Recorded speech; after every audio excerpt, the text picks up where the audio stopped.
드렸고 아벨은 자기도 양의 첫 새끼와 그 기름으로 드렸더니 여호와께서 아벨과 그의 제물은 받으셨으나 가인과 그의 제물은 받지 아니하신지라. 가인이 몹시 분하여 안색이 변하니 여호와께서 가인에게 이르시되 네가 분하여 함은 어찌 됨이며 안색이 변함은 어찌 됨이냐. 네가 선을 행하면 어찌 낯을 들지 못하겠느냐. 선을 행하지 아니하면 죄가 문에 엎드려 있느니라. 죄가 너를 원하나 너는 죄를 다스릴지니라. 아멘. 오늘은 잘 아시다시피 추수감사주일입니다. 제가 지난주에 사실 광고를 좀 강하게 드렸어야 되는데 처음 오신 분들도 계시고 해서 그냥 간단하게만 말씀을 드렸습니다만, 잘 아시다시피 우리가 통상적으로 11월 셋째 주일은 추수감사주일로 보냅니다. 매년 이 이제 추수감사주일이 되면 하는 것이 어떤 의미입니까? 지난 한 해 동안 받은 은혜를 감사하자라는 것이죠. 그래서 항상 감사절을 앞두고 광고를 할 때도 우리가 한 해 동안 받은 은혜를 생각하시며 예물을 준비하시기 바랍니다. 그런 광고들을 이제 하게 됩니다. 근데 어느 순간부터 제가 목회를 하면서, 사실 그 이전에 사역을 계속 해오면서 느껴지는 분위기가 무엇이냐면, 평상시에는 감사를 잘 하지 못했지만은 이날만큼은 감사하자라는 분위기로 바뀌어가는 것 같습니다. 우리가 평상시에도 감사를 하지만 이날 특히 더 감사하자가 아니라, 평상시에 내가 감사를 잘 못했는데 그냥 감사절이니까 감사를 하자라는 거죠. 여러분들은 평상시에 얼마나 감사하십니까? 하루에 몇 번 과합니까? 아니면은 한 주에 몇 번? 아니면은 한 달에 몇 번? 어떤 분들은 설마 아예 내 마음속에 내 삶에서 감사라는 건 없다라는 분은 안 계시겠죠. 그런 분은 안 계시리라고 봅니다. 우리가 보통 감사주일이라고 부르는 것, 공식적으로 교회에서 감사주일 부르는 건 두 번입니다. 일추감사와 추수감사입니다. 그러면 1년에 두 번은 항상 이 감사에 대해서 설교를 듣는다는 거예요. 그렇죠? 자, 그러면은 1년에, 예를 들어 내가 신앙생활을 10년을 했다. 그러면 설교를 몇 번을 듣는 걸까요? 감사에 관한 설교를 최소한 20번은 듣는다는 겁니다. 20년을 했다? 40번은 듣는다는 거고요. 30년을 했다? 60번을 듣는다는 거고. 이 중에 내가 신앙생활을 한 50년 이상 했다. 어릴 때부터. 그러면 최소한 80에서 100번은 들으셨다는 거죠. 자, 그 정도 되면 어떻게 됩니까? 귀에 딱지가 앉아야 돼요. 그렇죠? 감사라는 게 딱지가 앉아야 됩니다. 그리고 그 감사가 머리에, 뇌리에 박혀야 됩니다. 그런데 여러분들 어떻습니까? 아이들에게 공부를 가르칠 때 제가 하는 방법 중에 하나가 무엇이냐면 계속해서 반복을 시키는 겁니다. 제가 그렇게 잘 나가진 않았지만 그래도 가끔 이제 어디 가서 강의를 할 때가 있는데, 하면은 한 3번, 4번 강의할 때 중요한 건 계속해서 반복을 시켜요. 반복을 시키다 보면은 아무리 머리가 나쁜 사람이라도 10번 듣고 20번 들으면 그걸 어느 정도 이해를 하고 외우게 되어진다는 거죠. 우리는 그러면 감사에 대해서, 여기에 보면 청년들은 최소한 그래도 20살 넘었으니까 40번은 들었을 것이고, 우리 여기 대부분의 장년들은 50세 이상이니까 최소한 80번, 100번 더 들었을 건데, 평상시에 얼마나 우리가 감사가 되어지느냐는 겁니다.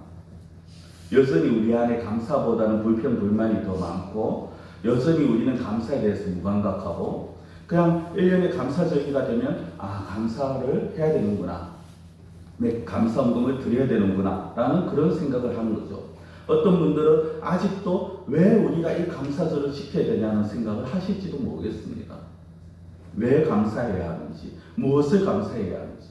나는 내가 돌아온 세월을 돌아보면, 시간을 보면 감사할 게 없더라.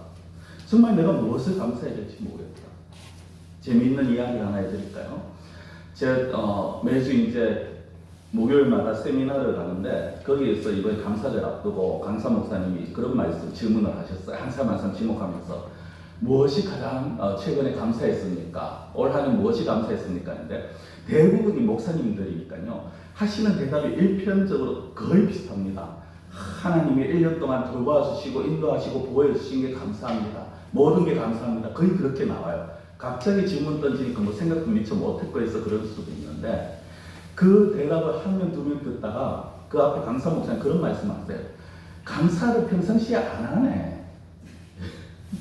뭡니까? 너무나 형식적인 거예요. 이제까지 돌봐주신 거 감사합니다. 모든 게 감사합니다. 이거는 평상시에 감사에 대해서 생각을 안 했다라는 거죠.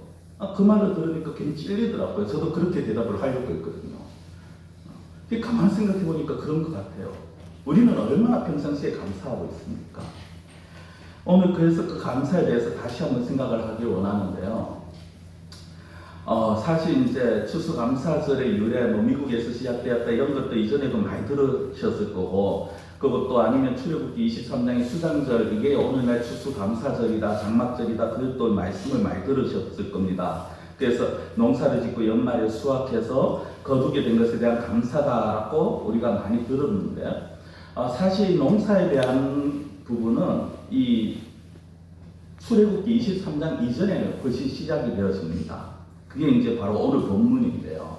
오늘 본문을 보면은 아담의 두 아들이 나오죠. 그래서 하나는 농사를 짓고 하나는 양을 칩니다. 그리고 하나님 앞에 제사를 드립니다. 그 농사가 아담에서부터 가인에게서부터, 아담의 아들이 가인에게서부터 시작되었느냐? 아니요, 더 이전에 시작되었습니다. 그러면 가인보다 더 이전이면 언제일까요? 아담이 농사를 짓기 시작을 합니다. 성경에 아담이 농사를 지었다는 것이 어디 있느냐라고 하는데 그게 있어요. 창세기 3장에 보시면 아담과 하와가 범죄한 후에 하나님께서 아담을 이제 책망하시면서 벌을 주시는데 그 중에 이런 말씀이 있어요. 네가 먹을 것은 밭의 채소인즉 네가 흙으로 돌아갈 때까지 얼굴에 땀을 흘려야 먹을 것을 먹으리라. 네가 먹을 것이 밭의 채소다. 자, 여러분, 밭의 채소는 가만히 놔두면 저절로 먹을 것이 나옵니까? 아니죠. 씨를 뿌리고 농사를 지어야 됩니다. 즉 하나님께서 아담에게 이미 네가 농사를 지어야 된다라는 것을 말씀을 하신 거예요. 그리고 아담의 장자인 가인이 이제 그 아담의 직업 농사를 이어받은 것 같습니다. 그리고 세월이 지났어요. 오늘 보면 3절에 보면 세월이 지난 후 했는데 얼마 만에 세월이 지났는지 모르겠습니다만 아마 가인과 아벨이 자라서 성인이 되어서 자기 직업을 가졌다라는 걸 보면 최소한 아담이 범죄하고 난 이후에 20년에서 30년은 지났을 겁니다. 그리고 어쨌든 이제 이들이 각각 자기의 소산물로 하나님께 제사를 드립니다. 자기들이 노력해서 얻은 것 중에 함께 제사를 드리는데 저는 이것이 인류 최초의 추수감사절이다라고 그렇게 보게 되었습니다. 성경에 나온 대로만 한다면 그 앞에 물론 아담이 제사를 또 드렸다면 그게 더 이제 인류 최초가 되겠습니다만 자, 그렇게 가인과 아벨이 하나님께 예배를 드립니다. 예배를 드리니까 당연히 제물도 드렸겠죠. 오늘날로 말하면 헌금도 드렸을 겁니다. 근데 문제가 생겼어요. 본문을 보시면 하나님께서 아벨의 제사는 받으시는데 가인의 제사는 받지 않으십니다. 뭐 어떻게 그게 받고 안 받고가 표시가 되었는지 모르겠습니다만 많은 학자들은 당시의 제사를 받고 안 받고는 아마 하늘에서 불이 떨어져서 그 제물을 태웠든지 어떤 초자연적인 현상이 일어났을 것이다 라고 말을 합니다. 자, 근데 아벨의 제사를 하나님이 받으셨는데 가인의 제사는 받지 않으셨어요. 급기야 가인이 자기의 성질을 참지 못하고 안색이 변합니다. 분해서 견딜 수가 없습니다. 속으로 막 끓어오르겠죠. 아니 하나님 사람 차별하시냐, 사람 하나님이 어떻게 내 동생 거는 받고 내 거는 받지 않느냐, 이런 어떤 분노가 일어났습니다. 결국 동생을 죽이고 맙니다. 인류 역사상 최초의 살인사건이 벌어집니다. 자, 그렇다면 왜 하나님이 아벨의 제사는 받으시고 가인의 제사는 받지 않으셨을까요? 정말 앞서 제가 말씀드린 것처럼 하나님께서 차별을 하셨을까요? 하나님이 그런 분입니까? 하나님 사람을 차별하시는 분? 아니요, 그런 분 아니죠. 하나님은 공의로우시고 모든 사람들에게 공평하게 대하시는 분이십니다. 그렇다면 두 사람에게 무슨 차이가 있다라는 거예요. 하나님께서 차별을 두지 않는데 그 가인과 아벨 두 사람에게 차이가 있다는 거죠. 우리는 이 이야기를 사실 너무 잘합니다. 그리고 이 부분에 대해서 또 잘못된 해석도 많이 들어보셨을 겁니다. 어떤 주석가들 이렇게 말합니다. 하나님의 뜻에 맞는 제물을 드려야 합니다. 물론 맞죠. 하나님의 뜻에 맞는 제물을 드려야 합니다. 우리가 예배를 드릴 때도 하나님 중심으로 하나님이 기뻐하시는 예배를 드려야 합니다. 그럼 하나님의 뜻이 무엇이냐라고 했을 때 하나님께서 아담과 하와가 범죄한 후에 그들의 몸을 가려주시기 위해 가죽옷을 입히셨는데 이 가죽옷이 그리스도의 피로 이루어 주실 그 구원을 예고한 것이기 때문에 아벨이 이 뜻을 잘 알아서 양을 잡아드렸고 가인은 그거를 분별하지 못해서 자기 생각대로 땅의 수산을 드렸다. 그래서 아벨의 제사만 받았다라고 말씀을 하시는 분들이 있는데요. 그건 너무 지나친 비약이죠. 성경은 성경에 어디에 봐도 하나님께서 아담에게 아니면 가인이나 아벨에게 내가 너희들에게 가죽 옷을 입힌 것이 바로 너희 인류를 대신해 죽을 구원자를 예표하는 것이다. 아니면 어린 양의 가죽이다. 이런 말씀이 없습니다. 그리고 또 어떤 이들은 하나님께서 짐승을 제물로 잡으라고 하시지 않았느냐라고 말씀을 합니다. 제사법에 그런 제사가 나오죠. 그런데 그 제사법도 아담과 가인 때가 아니라 먼 훗날 모세 때 하나님께서 말씀을 합니다. 그리고 또 그것이 설령 아담과 가인에게 말씀을 하셨다 할지라도 모든 제사에서 반드시 짐승이 들어가야 하는 것도 아니라는 거죠. 아니 제사법을 이제 신명기나 아니면 출애굽기 레위기서를 보시면 제사법들이 나오는데 거기에 보면은 이 짐승을 잡아서 드려야 되는 제사도 있지만 곡식으로 드리는 제사도 있다라는 겁니다.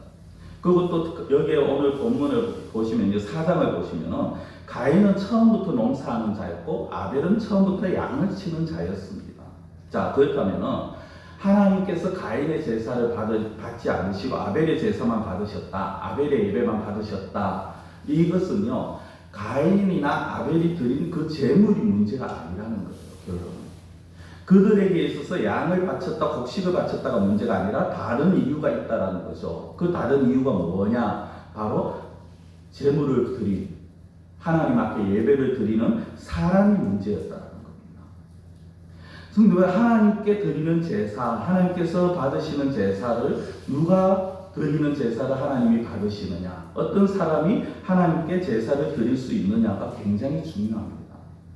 잠언 15장 8절입니다. 악인의 제사는 여호와께서 미워하셔도 정직한 자의 기도는 그가 기뻐하시느니라. 악인의 제사와 정직한 자의 기도가 나옵니다. 그런데 악인의 제사는 여호와께서 미워하신다고 나오죠. 정직한 자의 기도는 하나님이 기뻐하십니다.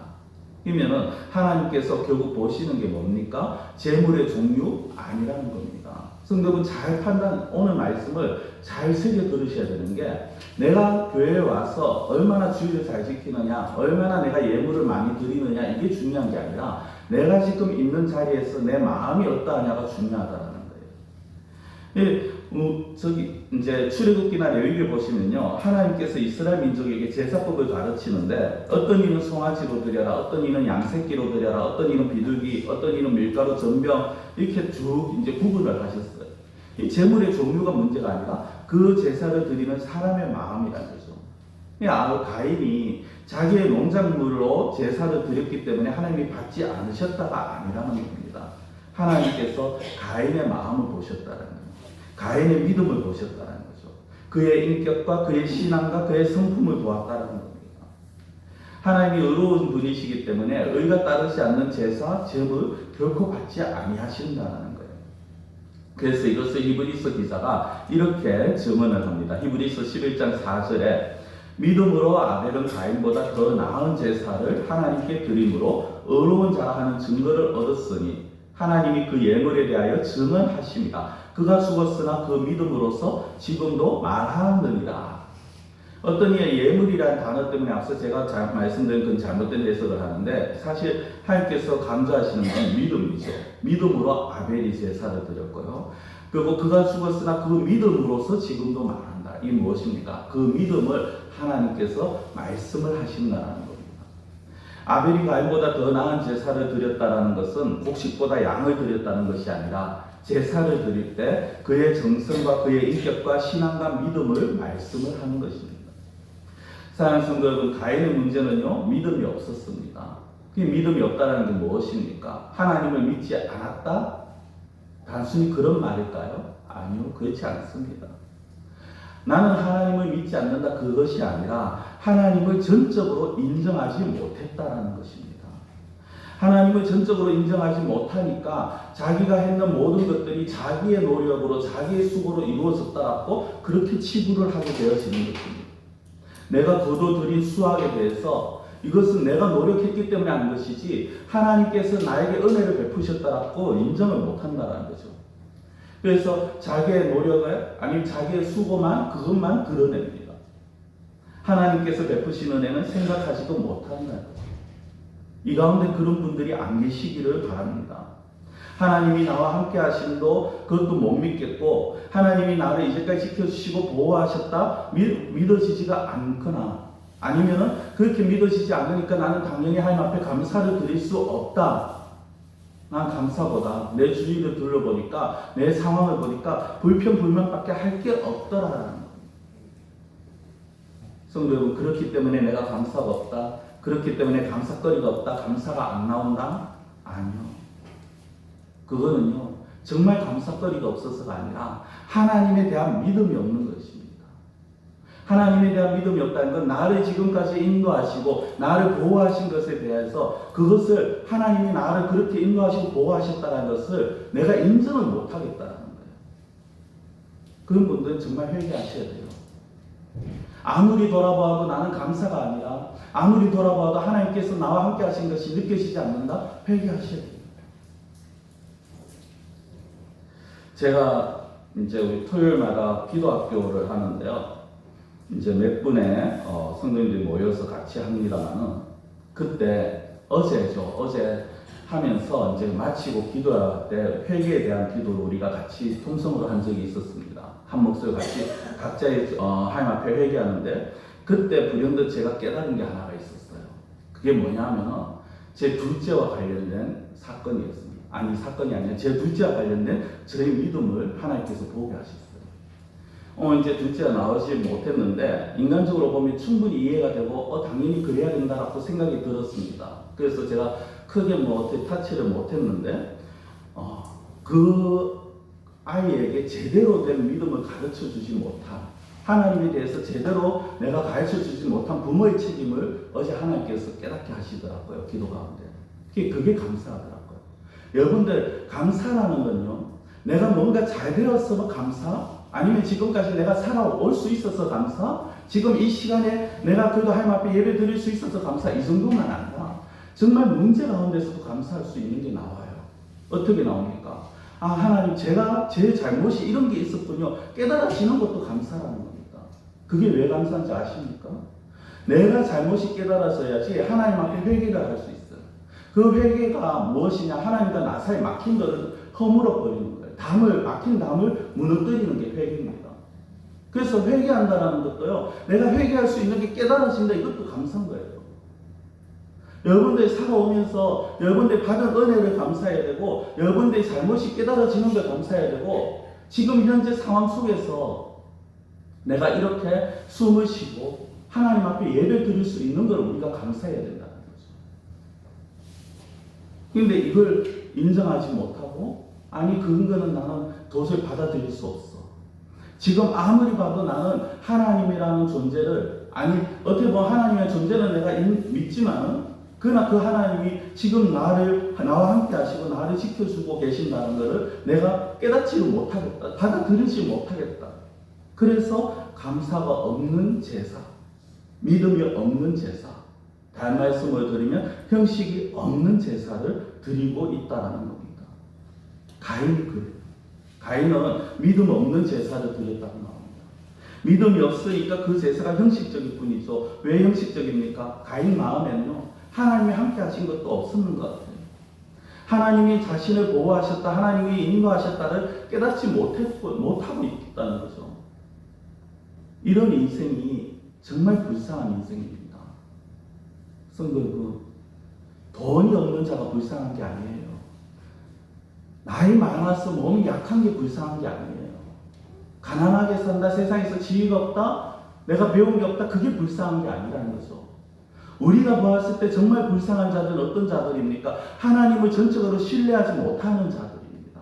하나님을 인정하지 못하는 자들이에요. 하나님이 나와 함께 하심을 그것을 깨닫지 못하고, 그것을 붙들지 못하고, 그것을 믿지 못하는 자들. 그런 자들이 불쌍한 자들이에요. 왜 불쌍한지 아십니까? 그들도 하나님 믿겠죠? 예수님 믿겠죠? 그럼 구원 받겠죠? 근데 그 가운데 하나님 나라에 가는 그 시간까지가 그들은 엄청난 고통이에요. 교회 다니는 자체가 고통이에요. 어쩌면 여러분들 혹시 그런 생각 하신 적이 없으십니까? 오늘 그냥 집에서 아무것도 안 하고 쉬었으면 좋겠는데 교회를 가야 돼. 안 가자니 주변에 눈치가 보이고. 그래서 어쩔 수 없이 교회 나오는, 이게 진리라는 거죠. 그 짐이 왜 생깁니까? 내가 하나님을 인정하지 못하기 때문에. 내가 하나님을 붙들지 못하고 하나님을 믿지 못한다는 거예요.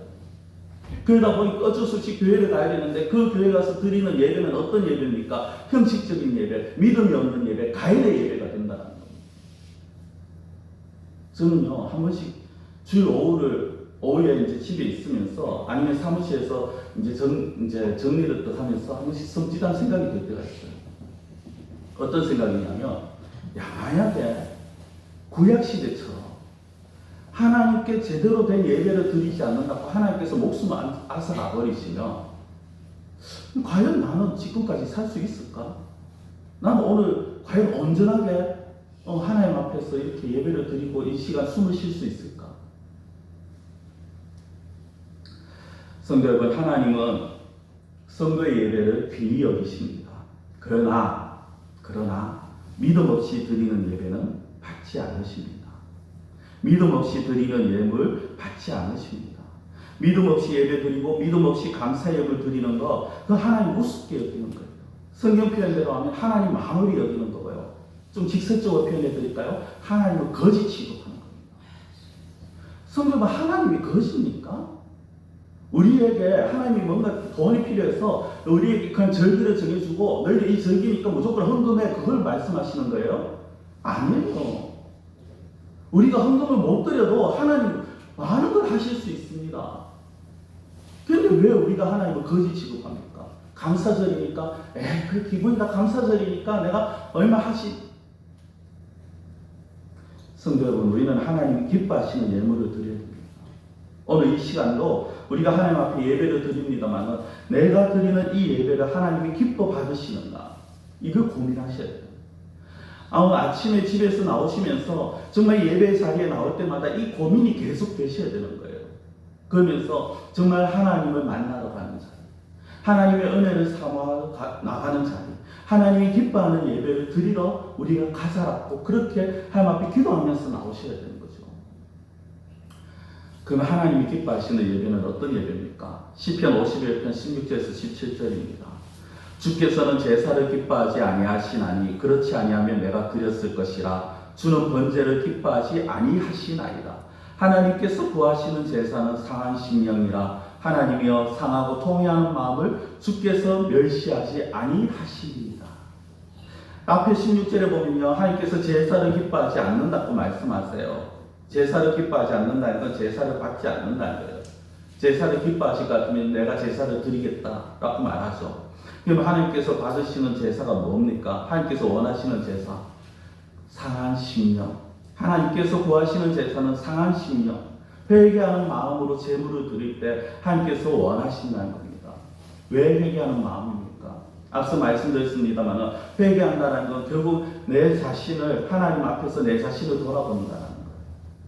이제까지 내 마음대로 살았고 내가 주인이고 내가 하고 싶은 대로 또 내 욕심을 채우기 위해서 살아왔지만, 그러나 이 시간에 하나님 앞에 나와서 제일 먼저 하는 것이, 하나님, 제 모습 가운데 하나님을 인정하지 못한 부분이 있었다면 용서해 주시옵소서.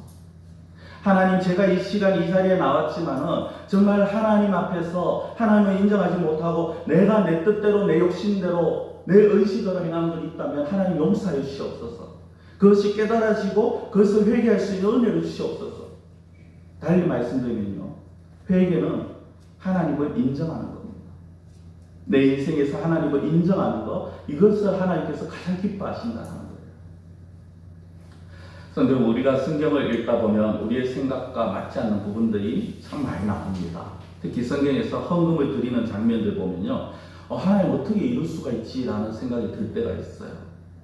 한번 말씀을 드려볼까요? 사도행전에 보면 아나니아와 삽비라라는 부부가 나와요. 아마 이미 잘 아시는 그런 사건일 겁니다. 이 아나니아와 삽비라 부부가 자신들의 밭을 팔아서, 땅을 팔아서 하나님 앞에 드립니다. 거액의 헌금을 드려요. 그런데 이들은 처음에 자기들이 생각했는 것처럼 그렇게 드리지 않았어요. 아마 처음에는 자신들이 재물을 땅을 팔아서 그걸 모두 하나님께 드리려고 하는 그런 마음을 가진 것 같습니다. 그리고 어쩌면은 아마 다른 사람들에게 내가 해서 이렇게 하겠다라고 그렇게 말을 했을지도 모르겠어요. 그러나 그들은 그것을 전부 바치지를 않았어요. 제가 왜 이 말씀을 이렇게 드릴 수 있느냐, 이런 해석이 가능하냐면 그 뒤에 하나님께서 베드로를 통해서 하신 말씀이 성령을 속였다라고 나와요. 성령을 속였다. 이건 처음에 그들이 하나님 앞에 작정하고 하나님께서 주신 마음을 그들이 마음대로 바꾼 거예요. 그래서 그들 부부는 결국 차례차례로 그 자리에서 죽어서 나가는, 헌금을 바치고 죽어서 나가죠. 시체가 되어서 나갑니다. 반면에 마가복음 12장에 보면요, 부자와 과부의 헌금하는 장면이 나옵니다. 옛날에는 이스라엘 당시에는 헌금함이 따로 이제 우리 저 뒤에 나무 헌금함 같이 저렇게 되어 있는데 안에 텅텅 비어 있습니다. 뭐 스펀지 이런 것도 없고요. 그래서 옛날 이제 돈은 동전이지 않습니까? 집어넣으면 쨍그랑쨍그랑 소리가 나죠. 과부들이 돈 보따리 갖고 와서 부으면은 쫙 소리가 납니다. 엄청나게 큰 소리가 나죠. 그러면 그 소리를 통해서 많은 사람들이 와, 정말 많은 금액을 했구나라고 그렇게 이야기합니다. 근데 갑자기 한 과부가 나와서 자기가 가지고 있는 전 재산 2렙돈을 그 안에 집어넣습니다. 마가복음 12장 44절 보면 그 2렙돈 과부의 전 재산이었다고 나와요. 너무나도 보잘것없는 금액입니다. 오늘날로 말하면 정말 쉽게 표현하면 몇천 원 정도, 그렇죠. 과부의 헌금에 비하면 그렇게밖에 되지 않습니다.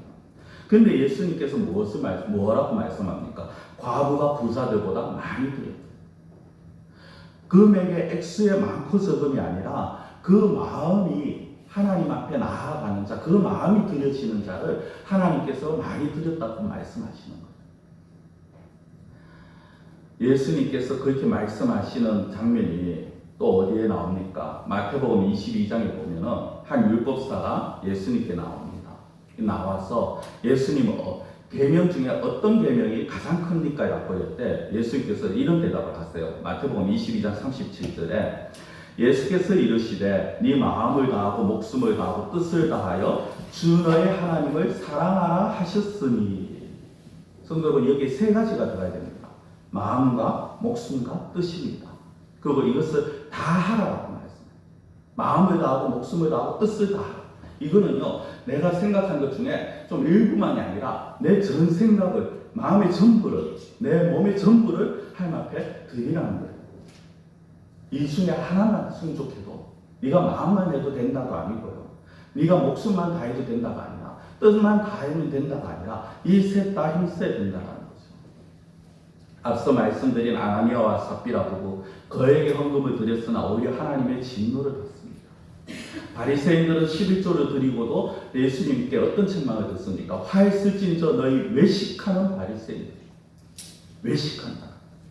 외식이 뭡니까? 겉으로 보이기 위해서 합니다. 어쩌면 이들은 목숨을 다했다고 볼 수 있어요. 그러나 마음과 뜻이 아니라는 거죠. 그 반면에 과부는 자신의 전 재산입니다. 목숨이나 마찬가지죠. 그리고 마음과 뜻을 다했어요. 그 정성을 다했습니다. 그것을 예수님께서 칭찬하신 거예요. 그렇다고 또 그래, 적은 헌금도 정성만 있으면 되지 하면서 능히 드릴 수 있는데도 불구하고 적게 하는 분들, 그분들은요, 앞서 말씀드린 것처럼 예수님, 하나님을 마무리 여기는 겁니다. 거짓 취급하는 겁니다. 우습게 여기는 겁니다. 성도는 신앙생활을 다르게 표현하면 하나님에 대한 우리의 자세예요. 거기에는 진실과 정성과 감사가 겸비되어야 됩니다. 내가 하나님 앞에 정말 진실되게 나와야 됩니다. 우리의 평상시의 삶에서도 하나님 앞에 내가 얼마나 진실된 삶을 살고 있느냐, 하나님 앞에 얼마나 내가 감사하며 나아가고 있느냐, 하나님 앞에 내가 얼마나 정성을 다하여서 드리느냐. 믿음으로 아벨은 가인보다 더 나은 제사를 하나님께 드렸습니다. 그래서 그 제물을 하나님께서 받으신 거예요. 가인의 행위 정성이 없었습니다. 분명히 기쁨과 감사가 없었습니다. 믿음이 없었어요. 그걸 어떻게 아냐? 왜 정성이 없다고 말할 수 있느냐? 왜 기쁨과 감사가 없다고 말할 수 있느냐? 믿음 안에 이게 다 포함이 되어 있기 때문에 제가 말씀을 드릴 수 있는 겁니다. 믿음이 없는 제물이었기 때문에 하나님께서 받지 않으셨어요. 성도 여러분, 믿음이 없이 드리는 감사는요, 감사가 아닙니다. 믿음이 없이 드리는 감사는요, 그냥 적선이고 기부고 동양입니다. 또 믿음이 없이 드려지는 예배 하나님이 기뻐 받으시지 않습니다. 믿음이 없이 드리는 헌금 하나님이 기뻐 받으시지 않으세요. 반복해서 말씀드립니다만 하나님께서 원하시는 것은 많은 것이 아닙니다. 얼마나 많은 걸 드리느냐? 아니요. 진실된 마음입니다. 내가 얼마나 하나님 앞에 내가 정말 살아온 시간들, 정말 오늘 하루하루의 시간들, 비록 이 감사절만이 아니라 우리의 매일 시간의 순간들마다 내가 얼마나 하나님 앞에 진실되게 나아가고 있고 살아가고 있느냐는 것이죠. 사랑하는 성도들, 오늘 우리가 지금 추수감사주일로 보냅니다. 한 해 동안 받은 은혜 생각하고 감사하는 시간으로 이 날을 보내고 있고요. 또 그것을 감사하면서 아마 예물을 드리셨을 것입니다. 우리가 이 예물을 드리고 하나님 앞에 우리가 감사를 하되 정말 원하고 바라기는 형식적인 감사가 아니라 믿음으로 드리는 감사가 되시기를 바랍니다. 가인의 제사가 아니라 하나님이 받으시는 믿음의 제사를 드리시기를 바랍니다. 그리고 그것이 비단 어떤 특정 절기만이 아니라 우리의 모든 예배 가운데서 드려지는 자세여야 할 것이고요.